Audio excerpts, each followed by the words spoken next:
इस वक्त हमारे साथ मौजूद हैं एक ऐसे समाजी कारकुन जो कराची की मच्छर कॉलोनी में अपने कम्युनिटी स्कूल के ज़रिए बच्चों को तालीम के साथ साथ अमन, इंटरफेथ हार्मनी और तशद्दुद की रोकथाम के लिए भी सबक दे रहे होते हैं। और ऊपर से ये भी एक अच्छी चीज़ होती है कि उनको एक बेहतरीन शहरी बनाने के लिए भी कोशिशें कर रहे होते हैं।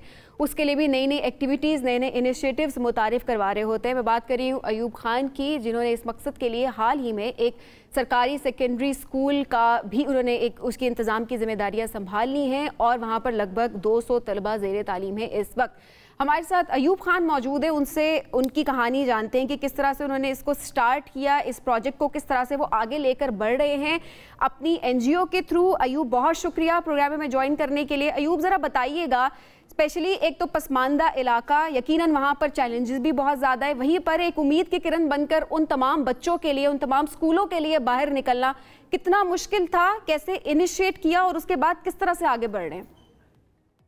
वालेकुम अस्सलाम। अच्छा सबीना, इसमें मुश्किलात तो क्योंकि इलाका भी ऐसा है और दूसरा ये है कि जब हम ऐसे बैकग्राउंड से आते हैं जहाँ पे आपको सपोर्ट नहीं मिल पाता, स्पेशली एजुकेशन के बैकग्राउंड में और बाकी एक्टिविटीज़ में, तो सबसे पहले जो प्रॉब्लम्स थी वो मुझे अपने खुद के घर से बहुत ज़्यादा प्रॉब्लम्स फेस करनी पड़ी।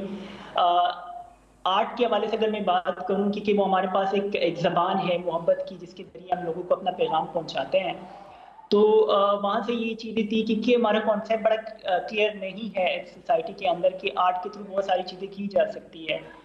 तो एक तो वो स्टेप था फैमिली की तरफ से, दूसरा फिर ये कि सोसाइटी में बहुत सारे लोग जो हैं वो आपको एक्सेप्ट नहीं कर पाते हैं इन एक्टिविटीज़ के साथ। तो स्टोरी मेरी काफ़ी लंबी है लेकिन मैं बड़ा शॉर्ट में बताना चाहूँगा कि उसमें ये है कि मुझे आर्टिस्ट बनने का बड़ा क्रेज़ था बचपन के अंदर। और मतलब उस वक्त ये था ही नहीं कि ये कोई प्रोफेशनल है या सारी चीज़ें, लेकिन जब एक आर्टिस्ट को या एक मुसव्विर को जब रंग मिल जाते हैं और ब्रश मिल जाते हैं तो फिर वो अपनी कार्रवाई शुरू करता है और वो चीज़ें होती है।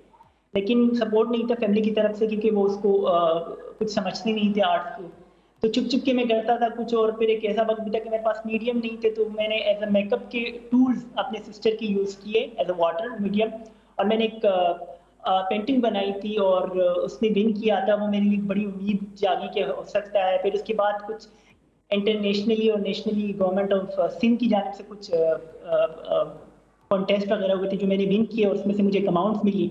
तो वहाँ से कारवा शुरू हुआ और फिर एक एग्जीबिशन करवाई और एक एग्जीबिशन के बाद मेरे पास अमाउंट आई और फिर मैंने ये सोचा कि व्हाई नॉट, ऐसे बच्चों के लिए एक स्कूल होना चाहिए जहाँ पे हर बच्चा स्टार हो, और चाहे वो जो भी उसकी ख्वाहिश है, वो डांसर बनना चाहता है, वो सिंगिंग करना चाहता है, वो आर्टिस्ट बनना चाहता है, मैं उसको वो प्लेटफॉर्म प्रोवाइड करूँगा। और अगेन जिस स्कूल की हम बात कर रहे थे इससे पहले कि ज़ाहिर है सरकारी स्कूल आपने इंतज़ाम संभाला, बिफोर एंड आफ्टर ज़रूर शेयर कीजिएगा। पहले वो स्कूल क्या था, पहले क्या मसाइल थे, और आपके इंतज़ाम संभालने के बाद अब स्कूल क्या तस्वीर पेश करता है? ओके, अच्छा तो रिसेंटली जो गवर्नमेंट स्कूल हमने अडोप्ट किया है थ्रू माय एनजीओ, उसके हालात बहुत बुरे थे। मतलब वो जिस मकसद के लिए स्कूल बना था वो उस मकासद के लिए यूज़ नहीं होता था। यहाँ पे शादियाँ होती थी, यहाँ पे ईद पे लोग अपनी गायें को ज़िबा करते थे, एक कचरा कुंडी थी और एक तरह से नाला टाइप था जिसमें सीवरेज का पानी आता था। तो उसको अडोप्ट करने के बाद हमने पूरा ग्राउंड बनवाया है। इसके अंदर हमने आर्ट रूम स्टैब्लिश किया है, एक टेक्नोलॉजी लैब जिसके अंदर रिबोटिंग है, IT सिस्टम है, और उसके साथ स्कूल का जो बेसिक फैसिलिटीज़ हैं जिसके अंदर ड्रिंकिंग है, वॉशरूम्स हैं, वो तमाम चीज़ें हमने फैसिलिटेट जो है वो कर ली हैं। बच्चों की जो एजुकेशन सिस्टम थी यहाँ पे थोड़ा सा एक तरह से डाउन था कि बच्चे आ रहे हैं, जा रहे हैं। प्री स्कूल के अंदर जो है वो एक 10 साल का बच्चा बैठा हुआ है जो कि पॉसिबल नहीं है। तो सबसे पहले वो सिस्टम लेकर उसको संभाला, बच्चों को हमने मजीद ग्रेड वो किया, अपग्रेड किया कि आप जो है वो उम्र आपकी ज़्यादा है तो उस पर हमने ज़्यादा काम किया, उसको हमने प्रमोट कर दूसरी क्लासेस में ले जी। एक नई पॉलिसी बनाई, उस पॉलिसी के तहत हम मजीद एडमिशन जो बच्चों को दे रहे हैं पॉलिसी के थ्रू दे रहे हैं कि आपकी एज इतनी होनी चाहिए और आपका जो है बैकग्राउंड स्पेशली कि आप डिजर्विंग है या वो नहीं भी है, तो उस हिसाब से हमने ये चीज़ें की हैं। अच्छा अयूब, इंस्पिरेशन क्या थी, थोड़ा इस सवाल से बताइएगा। और इसके अलावा तालीम का तरीका क्या है, किस तरह से आप तालीम दे रहे होते, बच्चों को इंगेज किस तरह से कर रहे होते कि उनका इंटरेस्ट डेवलप हो स्टडीज़ में? इंस्पिरेशन तो ऐसा कुछ खास एजुकेशन की मैदान में अगर हम देखते हैं तो अनफॉर्चुनेटली से मुझे ऐसा कोई नज़र आता नहीं है कि जो इस तरह की फील्डों में काम कर रहे होते हैं। बट हमारी एक सोशल वर्कर है मैम सबीना कतरी, वो मेरे लिए बहुत ज़्यादा थी। और दूसरा ये है कि मैं खुद जिस ऑर्गेनाइजेशन से पढ़ा हूँ द सिटीजन फाउंडेशन की, तो उनकी जो बानी है वो मेरे लिए एक आइडल है, उनको मैं चीज़ें फॉलो कर रहा होता हूँ। और स्कूल की जो सिस्टम है वो थोड़ा सा मैंने चेंज किया है कि क्योंकि ये स्कूल ऑफ स्टार है तो उसके अंदर बच्चे अपना एकेडमिक भी पढ़ेंगे, बट उनके स्किल को डेवलप किया जाएगा। क्योंकि अगर हम एक प्री स्कूल के बच्चे को एक 10 साल का टाइम देते हैं मैट्रिक करने के लिए, अगर उनकी स्किल पे काम होगा तो जब उनको मैट्रिक का सर्टिफिकेट मिलेगा तो उस बच्चे को एक डिग्री भी मिल रही होगी अपनी स्किल्स की, कि वो डेवलप हो चुका होगा, वो डिसाइड कर चुका होगा कि अब इसको कहाँ जाना है, क्या करना है। तो हमारे पास उस वक्त बहुत सारे स्टार्स होंगे।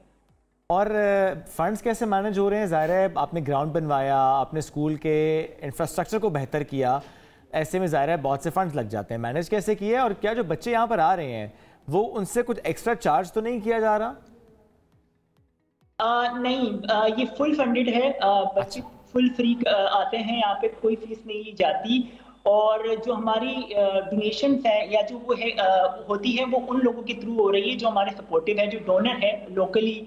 और कुछ कंपनीज हैं जो कि इस इनिशिएटिव में हमारा साथ दे रहे हैं और खुशी खुशी और वो चाह रहे हैं, तो वो हमारा जो है आप एक अच्छा काम कर रहे हैं और ये तमाम लोग आपको सपोर्ट भी कर रहे हैं। लेकिन बहुत सारे लोगों को आगे बढ़ना चाहिए, सपोर्ट करना चाहिए, क्योंकि हमारे तालीमी निज़ाम को हम खुद भी ठीक कर सकते हैं।